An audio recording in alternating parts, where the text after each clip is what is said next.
Before we turn to the first lecture on the national security paradigm, I would like to give you a chance to ask any more questions which you may have about the course, particularly course objectives and lectures.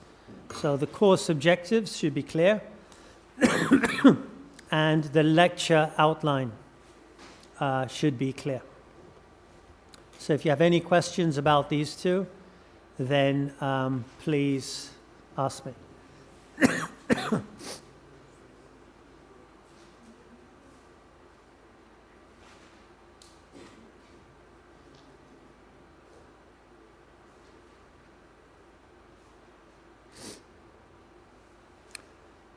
I think if we look at the third course objective, to get students to research a topic or topics related to the course using empirical examples,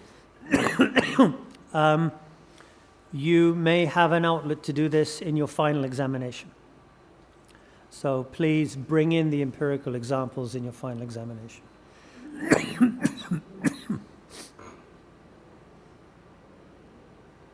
However, we will also have discussions. So discussion will be in the class. Any other questions? Any questions on course objectives?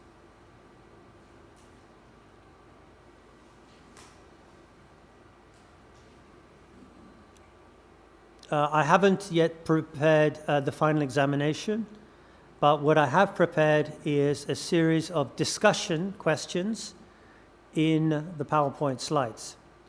So you may be seeing the discussion questions again. So please make a note of the discussion questions and make yourself in a position to answer them by the final examination on Saturday.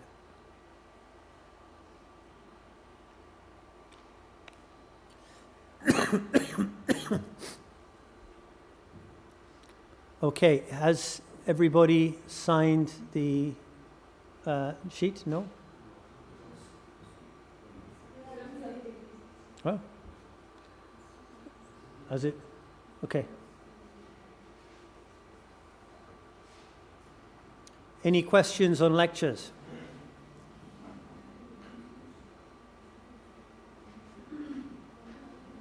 So just to repeat, it's okay to bring in things which are not part of the course as long as you relate them to security. Sir, will you be covering the economic aspects of the human security in your lectures? Only tomorrow, when we look at globalization and security. But again, the economic aspects of security is something which you can bring in to your examination, into your course. What I'm not saying is this is security and you cannot discuss anything outside. What I'm doing is saying these are conventional understandings of security. We're focusing on human security, and you can bring in your own understandings of security, but you need to relate it to security. So if we look at our example of gender dimensions of security, so gender is an important part of critical perspectives on security. But there are gendered critiques of national security, gendered critiques of human security. There are gender perspectives on security. I don't think this can be just part of one lecture. This can be a different course, feminist security studies. So to bring in feminism, then you need an entry point. Are you going to talk about human security? Are you going to talk about national security? What would a feminist critique be? What are the gendered perspectives here? So then you can bring it in yourself, but you have to relate it to the course. Any other questions?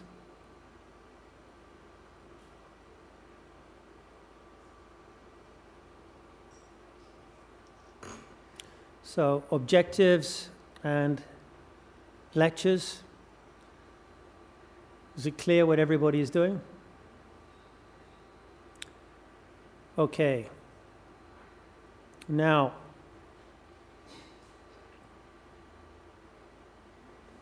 some of you may know about the national security paradigm. I'm aware of the fact that I don't know who you are until I get that sheet. But it would be helpful if those who have a background in international relations or political science, but preferably international relations, if you could put up your hand so I know who you are, how many know about international relations or specializing in it. So please put up your hands. Okay, 1, 2. Good. So this lecture should be very familiar to you, but not familiar to those who come from backgrounds, different academic backgrounds, and also non-academics, activists.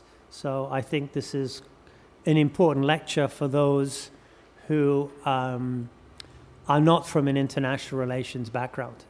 But from those from an international relations background, this is very much a bread and butter lecture, or roti and dal lecture. It's one which everybody needs to have.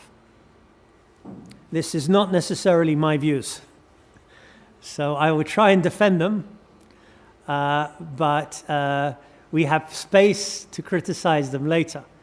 What I would like you to do is to try and understand why the national security paradigm is hegemonic, in my sense, in the theory and practice of international relations. Now, just as a quiz, who remembers my understanding of hegemony? Yep. Okay, yep. Please indicate who you are. So we had two hands up. So, yeah, I haven't heard from you, so if you could tell me your name, and then could you put the, yeah.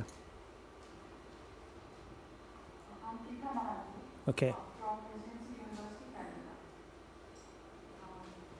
About hegemony, I think it differs from dominance in the sense that there is a sense of acceptance along with it. So, I mean, somebody who's under your hegemonic control believes that it's good for them. That's how it works and is successful. Thank you very much. Excellent. What would you have said? Keyword is consent. Do you give a consent to the person who wants to use their hegemonic power? Yeah, hegemony, I followed Antonio Gramsci in his understanding of hegemony, as coercion and consent. Now, what Gramsci is not saying is coercion is not there. He's not saying that there's no power, but he says that power is internalized.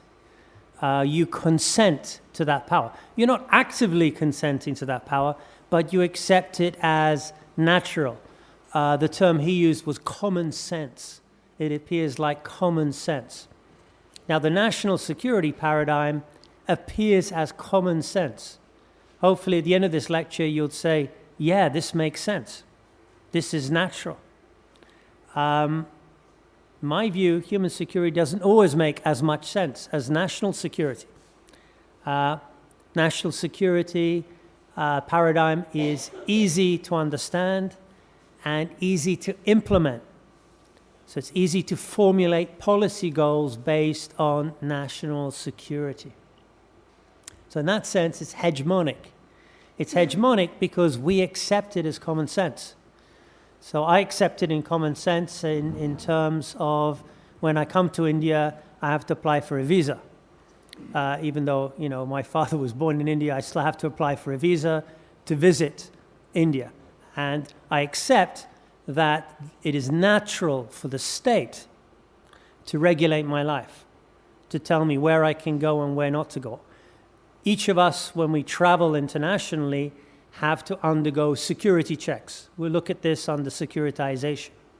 This, again, is an effect of the national security paradigm. We accept it as common sense. I say, why do I want to go through another security check? Well, you go through another security check because that's what the state tells you to do. You accept it as common sense. Those people who want to apply for visas to India, whose parents or grandparents were born in Pakistan, for example, have further security checks to get into India. Whereas, similar to people in Japan whose relatives were born in North Korea. Again, it's accepted as part of common sense. It makes sense. We don't like it. It causes more bureaucratic work. We may think it's unfair, but we accept that the state can do this, that the state has the right to do this. That's what I mean by hegemony. Okay.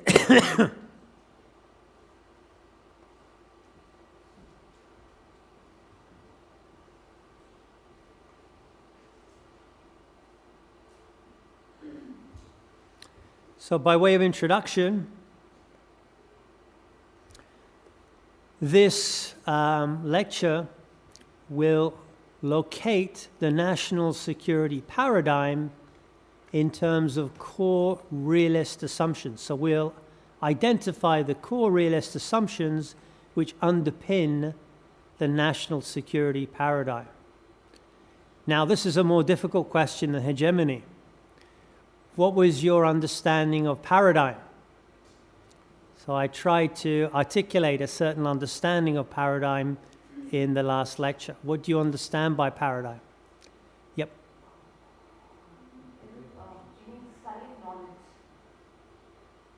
Good. Could you please introduce yourself as well? I'm Rohit Raj from Department of Political Science, Jamia.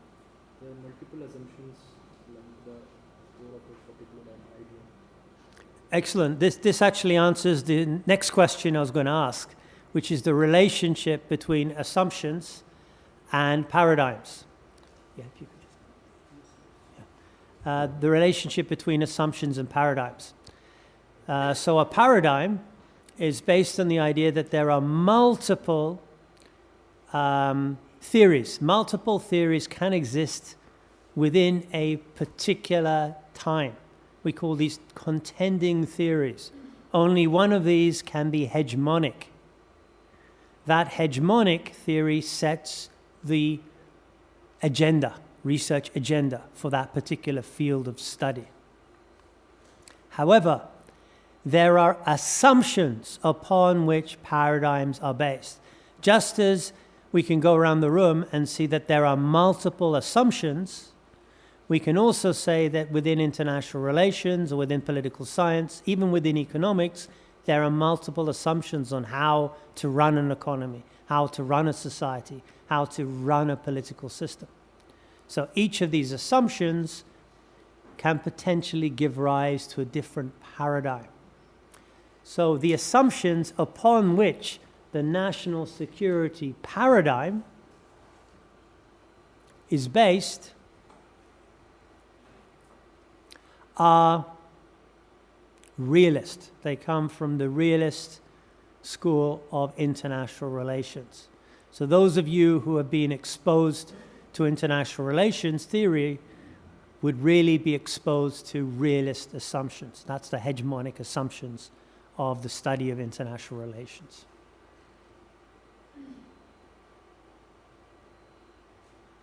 Now, these realist assumptions can be summarized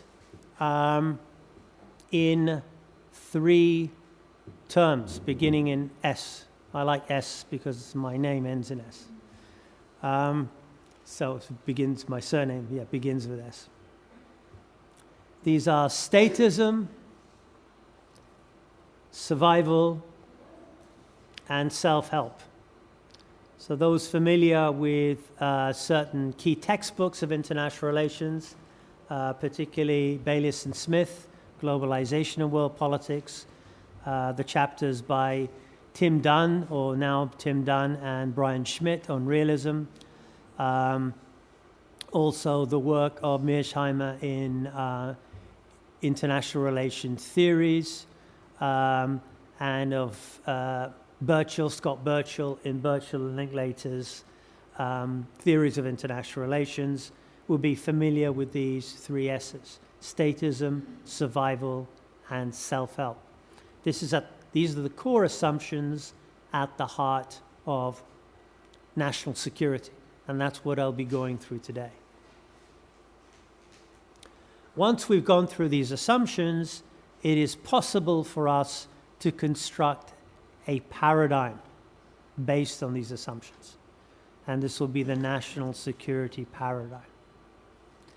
After I outline the national security paradigm, we can contrast 2 different conceptions of security under the security dilemma.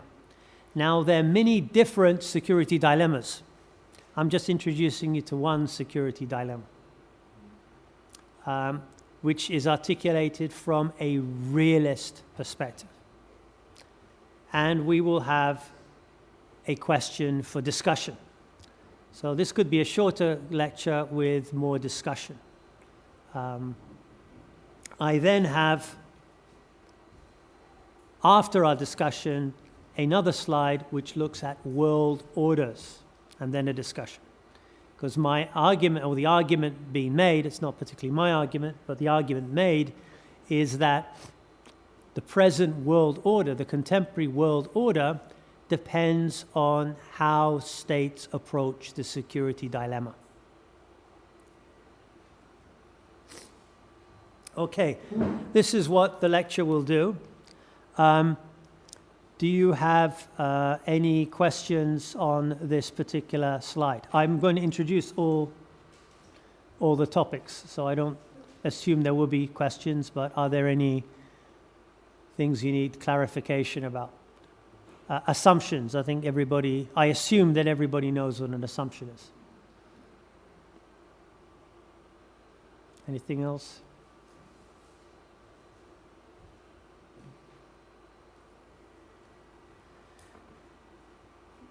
Okay, well, one of the biggest assumptions here is realism.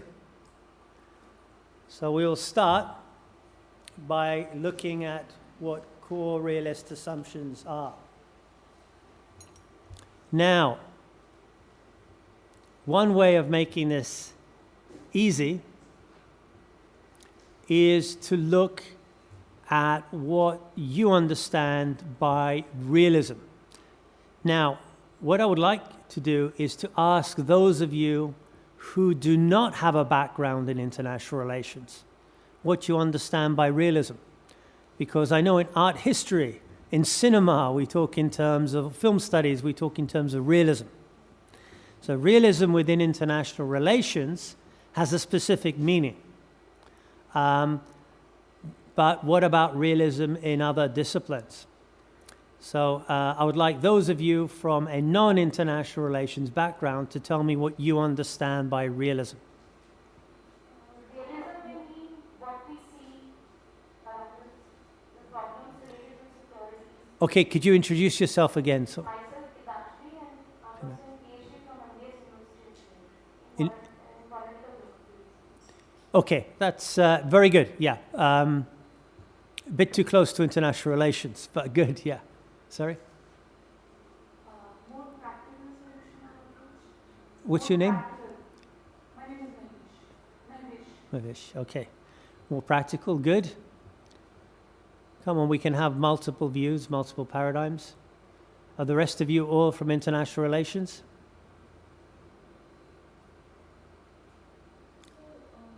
Accepting the attributes or defects of life, practical facts of life.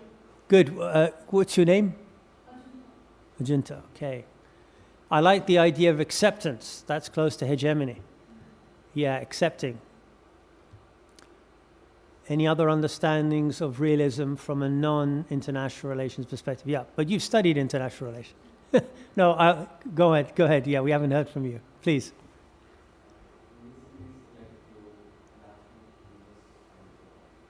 Sorry, I couldn't hear. Could you speak louder? Yeah. Yeah. National interest and power. That's the key word. That's the word I'm looking for, power, yeah. But that's an international relations perspective. Okay, perhaps the easiest understanding of realism within international relations is looking at this map. So there's actually a reason why I always use this PowerPoint slide as a background. So what does this PowerPoint slide show you? What do you see? It's a particularly clear day. That's not what the world looks like. There are no clouds. So what can you see?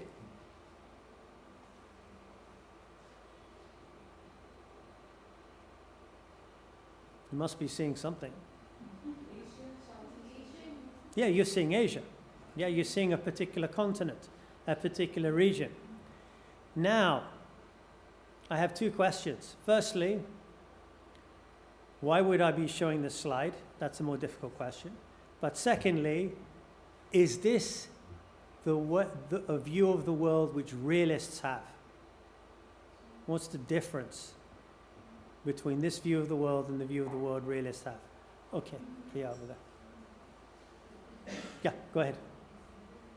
Regarding the second question about why you're showing this part of the world, I guess it's because given the condition today, I think this is the part of the world where the focus is on right now. And regarding the first question about is this the realist perspective, I guess that's a no, because in realism we're talking in terms of superpowers, which is on the other side of the mountain. Thank you. What's yours? Also, I feel Islam does not have borders. That's the first question, yeah. And second? Okay, the first one is fine. I would just like to answer that one. You just keep in mind that for realists, it is the borders that matter most. Yeah. So, yeah. Excellent. Basically, this is not a realist map of the world. The realist map of the world is the map of the world. So the map we have of the world naturalizes the political divisions.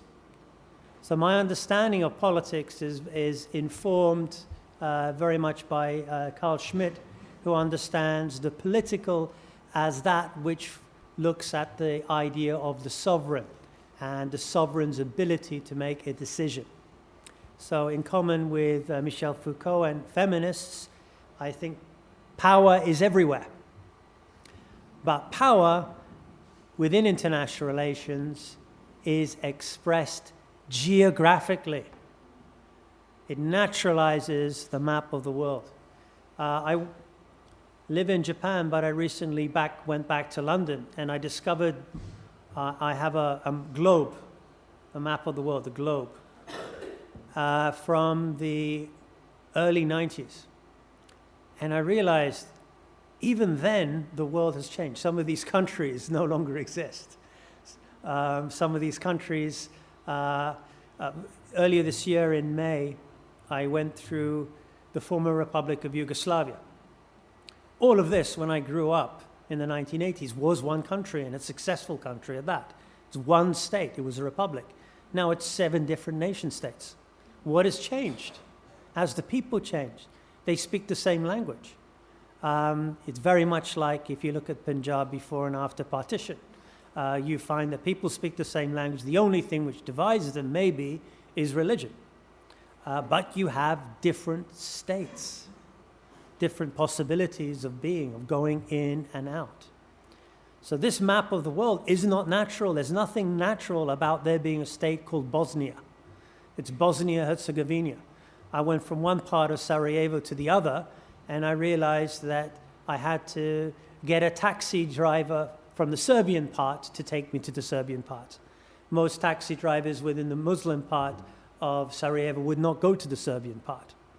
So this is part of the same country, same state, but it's very consociational, and they have different borders which have created different identities. But this Bosnian identity doesn't exist. Yet there is a Bosnian president. There is even now a Bosnian language.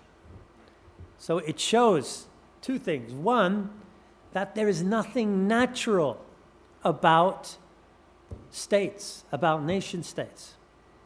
Now, this is something which all of you know from South Asia. But the second question which I asked, or maybe it was the first, was about why I showed this. The reason I show this is I teach in Japan, and Japan's right in the center. And my Japanese students, particularly the undergraduate students, would look at this and they'll understand realism, because they accept that the borders of the state of Japan are somehow natural. And what I try to get across is actually it's not natural, because if we look across, we don't see the wall of China. But if we look across, we see that there are no natural boundaries. Maybe the Himalayas is a natural boundary, or the Mekong Delta. But there are no natural boundaries between states. So states are functions of power. So the realist perspective of international relations defines international relations as power politics. This is the words of E.H. Carr, and it was applied to international relations theory by Hans Morgenthau. So power politics.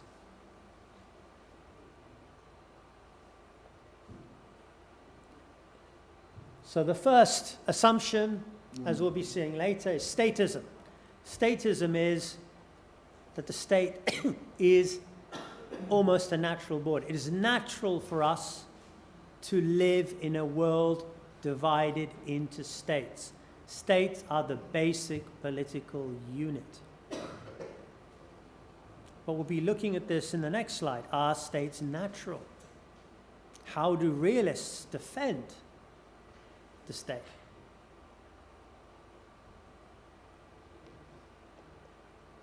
The second assumption is that in a world of states, states need to rely upon themselves. Now, this may seem obvious coming from a great power like India, in terms of its population, in terms of its rising economy, its military power. But if we look at other parts of Asia, the Asia Pacific, if we look at, let's say, Taiwan, even Japan, but if we look at Taiwan, Taiwan is not a sovereign state. It's a state, it's not a sovereign state. It's not recognized as a state, but it exists as a de facto state, not a de jure state.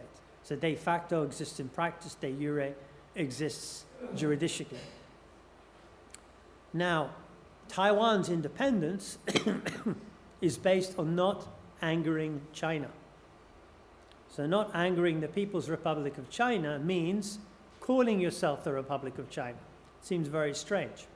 But if they call themselves Taiwan, then they're basically saying, we are not part of China.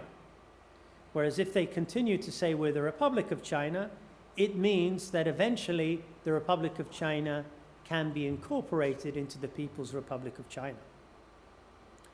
Now, if we look at international relations from Taiwan's viewpoint, then Taiwan is very much like Melos in the Thucydidean dialogue 2,000 years ago in ancient Greece. Basically, Taiwan needs to keep its friends happy, the United States of America. But as we know from the telephone call which the president of Taiwan received from President Donald Trump, probably if China invades, the United States is not going to help it. So the general principle of international relations will be self-help. We see this particularly true within Japan, where Japan, by its constitution, by Article 9 of its constitution, does not have the right to have its own military. It cannot have its own military. That does not stop it from having the world's fourth largest army. But they don't call it a military, they call it a self-defense force. But if we look at Japan, Japan also is dependent on its security alliances with the United States. So what would happen if China were to invade? Now, China is not going to invade mainly because it's not within China's interest. But if China was to invade, then realists in Japan say Japan has to change its constitution and to help itself. It cannot trust the United States. It cannot depend upon the United States to defend it. So this will be an example of self-help. And the ultimate goal is survival. All states are interested in survival. Now, the survival of states, unfortunately, does not mean the survival of its people. There is a difference between people and states. So one state which is particularly skillful at surviving, despite limited possibilities within Northeast Asia, is the People's Democratic Republic of Korea, North Korea. So if we look at North Korea, the regime has done an excellent job surviving.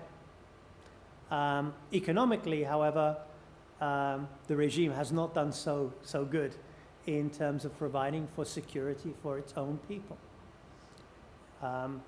So again, it depends upon our perspective. One view of security, national security, will be to say that the People's Democratic Republic of Korea has done an excellent job surviving, considering that it no longer has the economic assistance and backing of the Soviet Union. That China is an ally, but it's not really an overt ally. North Korea always sided with the Soviet Union during the Cold War. So it has survived. But once we look at human security, we have to ask ourselves the question, yes, the state has survived, but has this benefited the people? I think it's worth pointing out that in the 1960s, people who are of Korean origin within Japan returned to North Korea because they believed that their lives would be better in North Korea materially. North Korea was actually doing better economically than South Korea until 1966 or 1967. So the key issue here is, survival of the state, and looking at the survival of whether this impacts upon people. From a realist point of view, if we look at the ongoing conflict within Syria, this is covered differently in different parts of the world. Within the West, until the rise of ISIS, they were very critical and still are very critical of the Assad regime. But I think what we can say about the Assad regime is, from a realist perspective, the regime has managed to survive. And as the regime has survived, we still have an understanding of Syria. However, were Syria, the Assad regime, to lose the war, then the very concept of Syria would be under threat. I'm not saying that we should hang on to Syria, but the point is that IS is, Daesh is articulating a different conception of statehood from Syria. They don't want to take over Syria. They want to establish a caliphate, which is different from the regime within Syria itself. So every state has as its main goal survival, and survival is not something which states can take for granted. Okay, let's look at them in greater detail. So I've already mentioned that the state is the basic political unit of international life. One way of conceiving of this is to talk in terms of the state makes sense. It's naturalized, but not natural. There's nothing natural about the state, but it makes sense. For most of us, when we're asked the question, what country are you from? I don't know the answer from my point of view. What country you're from? Most people would say the name of a state. It's very difficult, even if you belong to a place which you feel, let's say Tibet, let's say. So if you're Tibetan and you live in Dharamsala, and somebody asks you, where are you from? And you say, you may want to say Tibet, but Tibet does not exist as a state. So your home is defined by international relations, by what states are recognized as sovereign.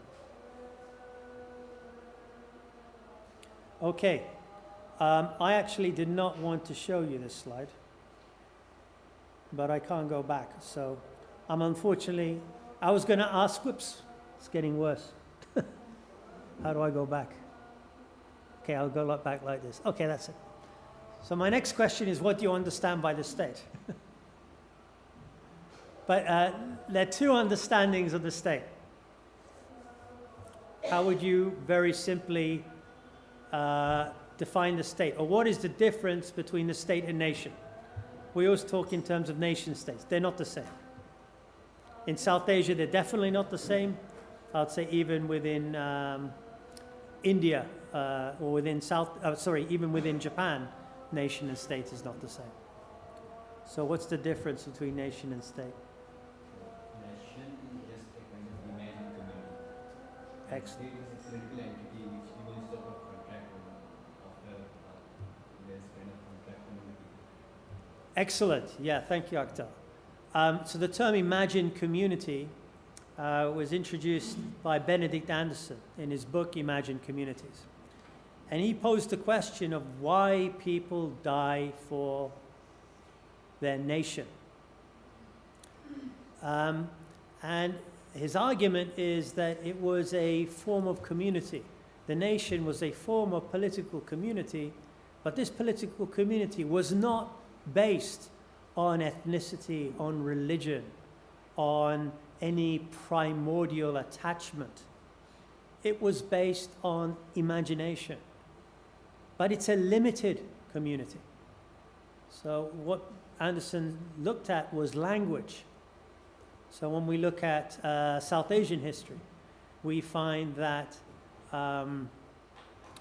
certainly if we look at state formation within South Asia, we find language played a key role. The work of Paul Brass's particular in politics, religion, and language, politics and religion in North India, in which he looked at the politicization of language. So how Hindustani is written in Punjab in 3 different scripts. So in a Hindi script, in Urdu, and in Gurmukhi script. And how writing it in a particular script meant that people who read those works within a particular script would imagine themselves to be part of a community. So even though the language was spoken by many people throughout North India, the written language was only read by people who belonged to different religious communities. Therefore, religion played a key role in the imagination of nations within South Asia. But this was very different from other societies, where even in Sri Lanka, we can talk in terms of religion being important, but at the same time, the difference between Sinhala and Tamil and how they're mutually exclusionary in terms of the script in which it's written. So there are many different ways in which nations can be imagined, but Anderson would say the nation is an imagined community. However, I would like to say the state is not. Now, Akhtar mentioned that the state is, can be seen as arising from a social contract between the governed and the governors. I don't know. Are there any alternative views? This is certainly the dominant view within social contract theorizing. Thomas Hobbes, John Locke, Tom Paine afterwards. So we have this, Jean-Jacques Rousseau. We have this tradition of social contract thinking. But being more cynical, how many of you were asked whether you consent to the state, let's say the state of India? This is different from the Modi government or, you know, the Congress government beforehand. That's a particular political party or regime. But how many of you were asked, do you consent to there being a state called India? And do you obey the state called India? Now, how many of you were asked? I think only maybe the founders of this university would be asked. But none of you would have been asked,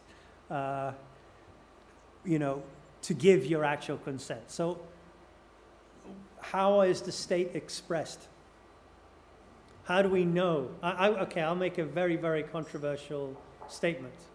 Hopefully less controversial here than in Britain. I will say that the nation is an imagined political community, whereas I'm not so sure the state is. I would say the state is not. Why, from a realist perspective, is the state not imagined?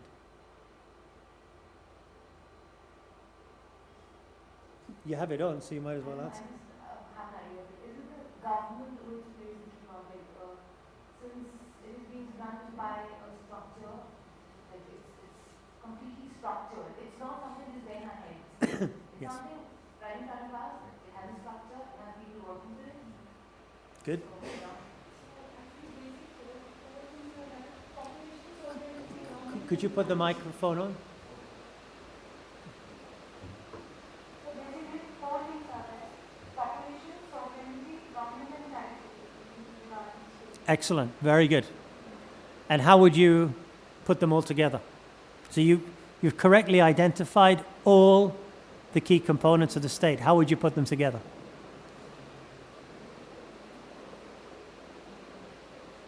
Anybody? Yep.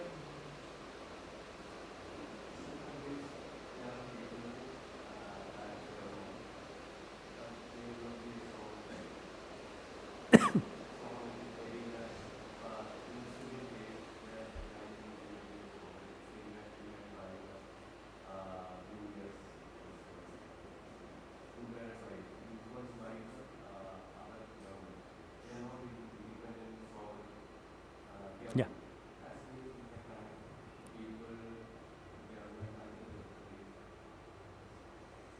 Okay, good. We'll take one more. Yeah. Could you introduce yourself first? Could you put the microphone on? So, yeah, please introduce your name again. I'm Priyabala. So, if you look at these four elements of the state, it is actually linked with each other with the legitimacy of the people who are governing and who have the authority and the legitimacy within this territory and to make laws on this population, and that is what the state is about. Okay, very good. But what you haven't told me what legitimacy means. Legitimacy is the authority that people, the population, accept the people who are governing or making laws for them. They will abide by those laws, and in case they are going to break those laws, they will be punished for them. How do they accept it? Is it a common good? Like, yeah, because it is for common good. Yeah. God, this is worse than I thought. You've been exposed to too much liberal thinking.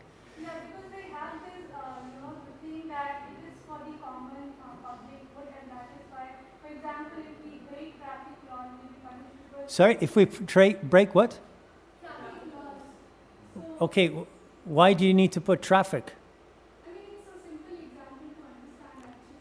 Yeah, but the key element, the answer to the question is there.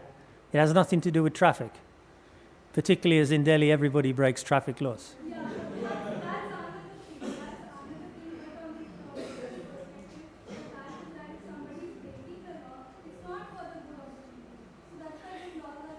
So my question is, legitimacy. What is legitimacy? How do we measure legitimacy? Americans love measuring things. So they'll say, I want to see how to measure legitimacy. Go on. Yep. Sorry, we have. Sorry? Exactly. Rule of law. Actually, not even rule of law. It's quite simply, do you obey the law or not? Do you obey the law?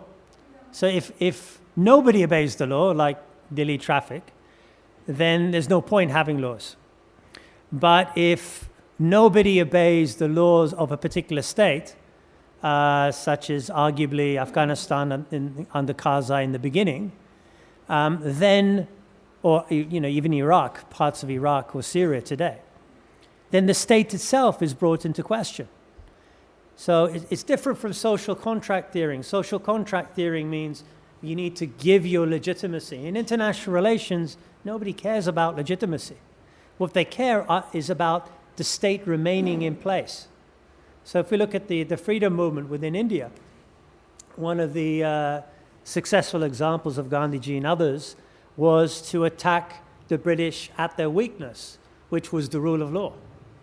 So if everybody does not obey a particular law, then this brings in to question the legitimacy of the British to rule India. So it is connected to the law. And, oops, I'm going the wrong way. And this allows me,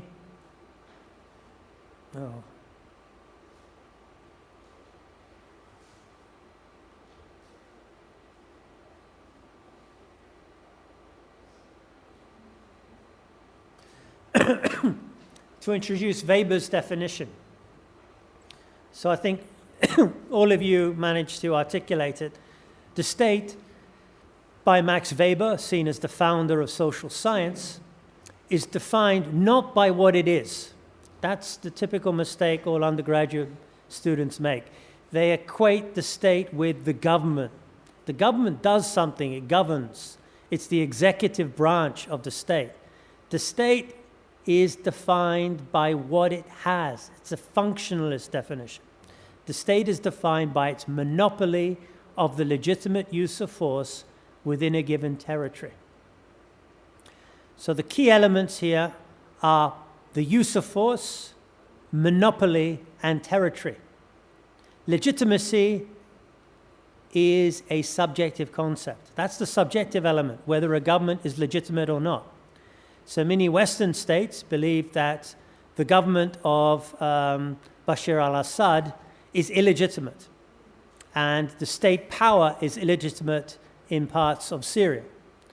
But it really doesn't depend on them. It depends on the ability of the Syrian government, the ability of the Afghan government, of the Iraqi government to maintain monopoly of the legitimate use of force within the territory it controls. The territory it controls defines it as a sovereign state. So there are two dimensions of sovereignty, internal and external. Internal dimension is maintaining monopoly of the use of force within a given territory. So, it could be arguable if we look at Iraq. Iraq is a particularly good example. From an internal definition of sovereignty, you could say that the regime of Saddam Hussein was far more successful than the regimes which came after the occupation or the liberation, depending on your perspective, because it managed to maintain a monopoly of the use of force within a given territory. Now, the key question there is whether it's legitimate. So what can be seen as an external conception of sovereignty? Externally, if you ask it, should be free to take decisions. Sorry? Externally, it should be free from any influence. Good. How is this done? how do states maintain their sovereignty externally? In terms of foreign policy, we should be like Yeah, but what's necessary? Okay, let's come back to my example of Taiwan. So let's look at Taiwan, and then looks like at we can look at. There's so many examples, but let's look at.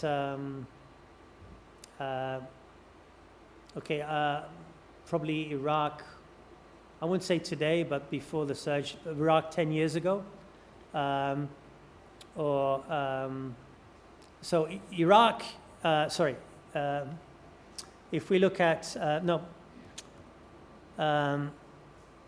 if we look at Taiwan, the argument I'm making is Taiwan is a de facto state, meaning it has a monopoly of the use of force within the territory of Taiwan, not within China. However, it is not seen as a de jure state. It is not a state. Why is it not a state officially?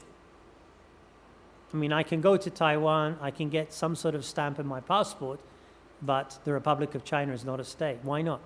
Because it does not have international recognition. International recognition. Excellent. Sorry, could you tell me your name? Badr. Yeah. Excellent. It's all about recognition. States are constituted through recognition. So, Taiwan is not recognized. It used to be recognized by the UN General Assembly and had a seat in the Security Council until 1974. Then all of a sudden, it's not recognized. So it is not recognized externally. Sovereignty depends on recognition.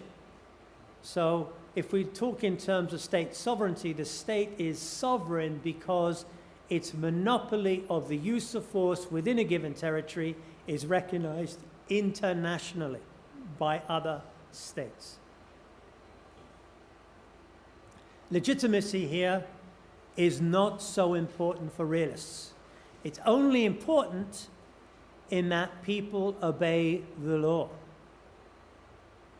Even Weber, in his famous definition, talked in terms of legitimacy in terms of the rule of law.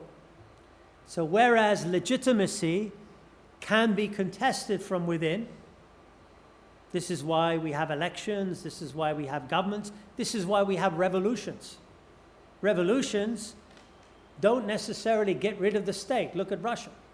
They don't get rid of the state, but they do put in place a different political system. So whereas legitimacy can be contested by the people from within, the state's control of its territory should not. This is the realist view. So in this sense, there will always be in Afghanistan because it's recognized. So if the Taliban control Afghanistan, they're still in Afghanistan. If the Karzai government or the governments which came afterwards control Afghanistan, then they're still in Afghanistan. It doesn't depend whether it's an Islamic republic or whether it's a secular democracy. There will always be a state called Afghanistan because it is recognized by other states. Okay, so this is really what we mean by statism. Statism is that the basic political unit of international life is the sovereign state. Nothing else exists. So international institutions, particularly the United Nations system, is only made possible by the prior existence of the state as the basic political unit of international life. Okay, I hope this is, makes sense. This is common sense to you. Because everything else within international relations flows from this understanding of statism. So if states' control of its territory is contested from within, states have failed. So Afghanistan, Syria, Iraq. We can also talk in terms of Democratic Republic of Congo, Somalia, Timor-Leste. These are all seen as, or Bosnia, these are all seen as failed states. So within the realist worldview, there's no such thing as a good state and a bad state. There's just successful states and failed states. And failed states are the problem. So the realist view of, let's say, the Syrian crisis would be to say, whoever wins, it's going to be good. If there's a winner, then we will have a monopoly of the use of force within a given territory. And this will impact upon Europe because and the immediate neighbors, because you're not going to have a huge refugee crisis. So basically, states are divided into successful states, which have a monopoly of the use of force, and those which don't. Now, the objective of all states is to survive. That's what we mentioned beforehand.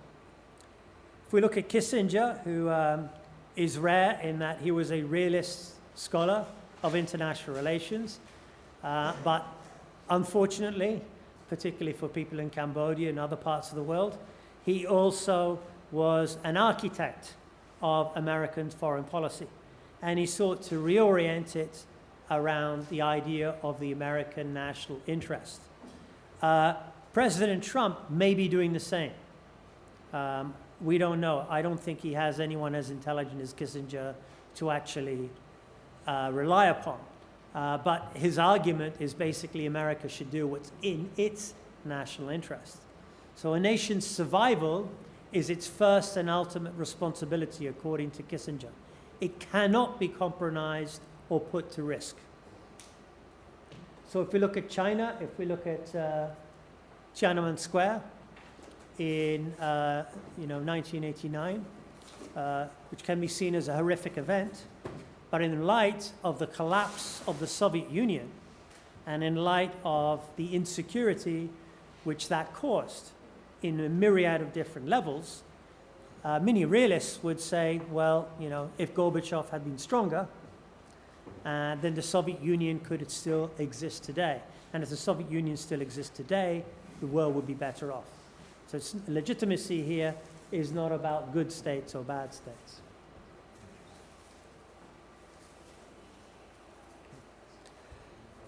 Secondly, the best way of surviving, that's 5 minutes. Yeah, 5 minutes. Is there being strong military power. So states need strong military power in order to ensure their survival. So this is particularly important when we look at, let's say, Japan in the 1980s. So Japan had the world's second largest, briefly the world's largest economy. But it was dependent on the United States for its security, meaning that in the first Gulf War, basically Japan financially underwrote the American led invasion or liberation of Kuwait. So the argument here is, in order to have power, you need military power. But in order to have military power, you need economic power. So if we look at the Soviet Union, the Soviet economy was just not able to maintain levels of defense spending. So when the United States in 1981 spent $3 trillion on defense, the Soviet Union didn't have $3 trillion. They didn't even know what trillion was. So in this sense, the Soviet Union was in superpower competition with a state which, as an economic superpower, could draw upon resources. The legacy of that, however, has been that America has the highest rate of debt within the world, apart from Japan. It could be seen as a Pyrrhic victory. And there's a limited role here of soft power. I don't want to talk too much of soft power. In Japan, soft power is very big. So the argument is Japan doesn't have any military power. It used to have economic power. It no longer has economic power. So now it relies on soft power. What is soft power? Soft power is anime, cartoons. So that's very important within Japan, but from a realist perspective, not very important in the rest of the world. So the key argument is self-help. The assumption is that the international system is anarchical. There is no common power, no world government, global governance, or hegemon. It's structured by anarchy, meaning the absence of a common power. The key theorist for realists is Thomas Hobbes. He defined anarchy as a war of all against all, a war of every man against every man. Life for Hobbes was nasty, brutish, and short. And in this, he painted the ideal scenario for the security dilemma. What realists have done have been to substitute the individual in Hobbes' state of nature for the state.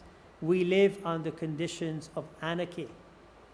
So if we look at if we look at the work of Kenneth Waltz in his theory of international politics, Waltz argued that conflict between states is inevitable because of the anarchic structure of the international system.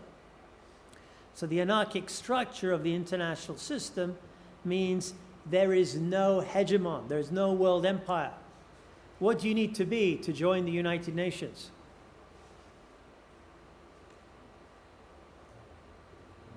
Can Amnesty International join the United Nations? What do you need to be to join? Huh? You need to be a state, yeah. The United Nations should be called the United States. Unfortunately, it can't be called the United States because the United States was already there. And it was in the United States. So, you know, the United Nations means nation states, an association of nation states. There is no hegemon. The United Nations cannot tell individual states what to do. Even in the liberation of Kuwait, from the perspective of the UN, it was a state, the United States, which took the lead in the coalition. And I remember the UN Secretary General Perez de Cuellar was not even consulted at the time of the invasion of Kuwait, or the bombing of the Kuwait. It shows the limits of institutions. So now, to conclude, we can outline the national security paradigm. Firstly, the primary responsibility of it is the primary responsibility of the state to provide security. So you depend upon the state for security. Security is defined as protection from external aggression by other states. That's what security is. So a security threat within India would come from Pakistan, Bangladesh, Nepal, China. Come from outside, not within. There's a distinction here between friend and enemy. So there's a friend and an enemy here. So the best means of providing security is through increased military power. That's backed by an economy. And although realism operates according to the friend-enemy distinction, so the friend-enemy distinction would be Japan is India's friend because China is their common enemy, we need to point out that there are no permanent friends or allies. Everything depends on the national interest. So it's quite interesting. I was rereading George Orwell's book 1984, and he talks of shifting continental balances of power. This may well happen. I have been in the UK at the time of the Brexit vote. It could be the case that the United Kingdom goes closer to the United States and comes to regard the European Union as more of an enemy rather than as a friend. So there are no permanent friends or allies. Okay, let us conclude there. I had one more slide to show you, but we can do that in the discussion. Okay, so should we just see Professor Salam? So it's 4:30 now. Is it? 4:30, okay. So, okay, do you want to see Professor Salam's there? Or shall I continue? Okay, so we'll just take a little break, but I do want to say that I have one more slide, and then we have a discussion question. So for discussion, because I don't want all of you asking very, very different questions. I want to structure it according to this particular question. But in order to get to that question, I'll need to go through one slide.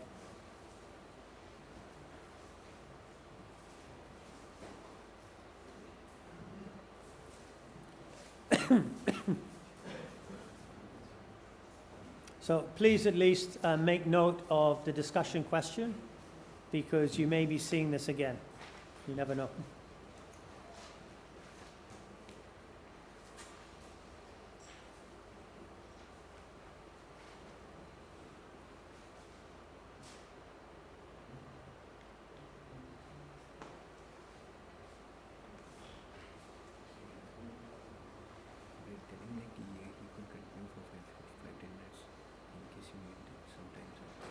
Yes, so shall I just continue with the lecture? Continue the lecture for 10 more minutes. Okay.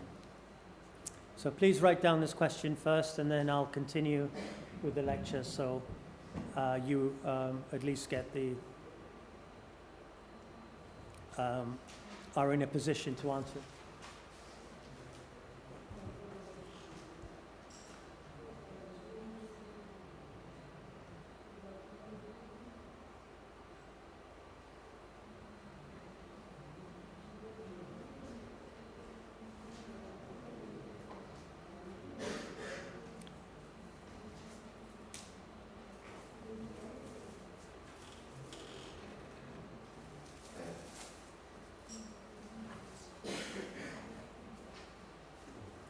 Has everybody written down the question? Shall I give you more minutes?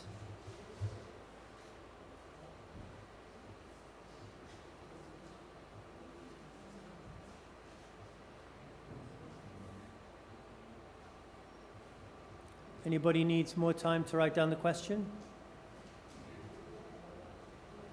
Okay, let me put you in a position to answer it.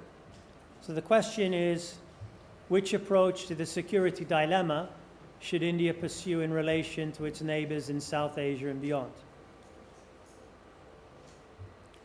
Now, in terms of the security dilemma, there are many security dilemmas if we look at the prisoner's dilemma, for example.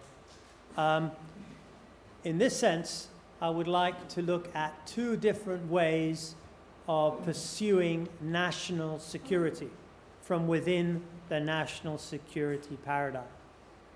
Now, this is a distinction which is made in the literature between offensive realism and defensive realism. The goal is the same: national security. National security is defined as being able to preserve the state. So state security through self-help and survival, the three S's. Statism, self-help, survival. So the idea is, how best can the state provide security? Two different answers: offensive realism versus defensive realism. So we're looking at it particularly from the perspective of emerging superpowers like India. Realism is heavily weighted towards powerful states. There is a school of thought which looks at subaltern realism, how smaller states are able to survive. But the focus here is on larger states. So offensive realism. Let's look at the work of John Mearsheimer, who's seen as an offensive realist. His argument is states should maximize their power all the time. This could be not just the United States. Mearsheimer, of course, is talking about the United States. This could also be China or India. States should maximize their power. Hegemony is the best way to ensure survival. So if we look at the United States-led international order, particularly the international economic order, which was put in place after the Bretton Woods system of 1944, we find that it wasn't within the United States' immediate interest to do so. Western Europe and Japan in particular did better out of the Bretton Woods system, and particularly pegging the US dollar to gold. And that's why Nixon took the US dollar off gold, because it was in the comparative advantage of other states. But Mearsheimer's argument is you often need to achieve hegemony by formulating the Bretton Woods system and getting everybody to be part of the international political economic order. The United States ensured its survival. This is the challenge for India and China. India and China need a vehicle in which they can express the hegemony.